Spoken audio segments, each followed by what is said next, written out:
మాజీ ప్రధాని doctor Manmohan Singh Delhi AIIMS హాస్పిటల్లో చికిత్స పొందుతూ తుది శ్వాస విడిచారు. దీంతో పలువురు రాజకీయ నాయకులు, సినీ సెలబ్రిటీలు సోషల్ మీడియా వేదికన సంతాపం తెలియజేస్తున్నారు. తాజాగా టాలీవుడ్ ప్రముఖ నటుడు మెగాస్టార్ చిరంజీవి ట్విట్టర్ వేదికన మాజీ ప్రధాని డాక్టర్ మన్మోహన్ సింగ్ కు ప్రగాఢ సంతాపం తెలిపారు. మన దేశం ఇప్పటివరకు సృష్టించిన గొప్ప రాజనీతిజ్ఞులలో ఒకరు, ఉన్నత విద్యావంతులు, అత్యంత సుందరమైన, మృదువుగా మాట్లాడే, వినయపూర్వకమైన నాయకుడు డాక్టర్ మన్మోహన్ సింగ్ జీ.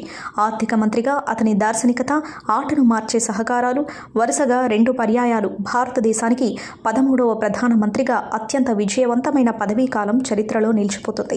ఆయన లాంటి మహానుభావుడి హయాంలో పార్లమెంటు సభ్యుడిగా, పర్యాటక శాఖ సహాయ మంత్రిగా పనిచేయడం నా అదృష్టంగా భావిస్తున్నాను.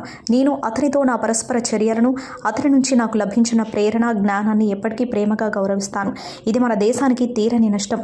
ఆయన కుటుంబ సభ్యులకు ప్రతి ఒక్కరికి నా ప్రగాఢ సానుభూతిని తెలియజేస్తున్నాను. శాంతిలో విశ్రాంతి మన్మోహన్ జీ, ఓం శాంతి అంటూ మెగాస్టార్ చిరంజీవి ట్విట్టర్ వేదికన రాసుకొచ్చారు.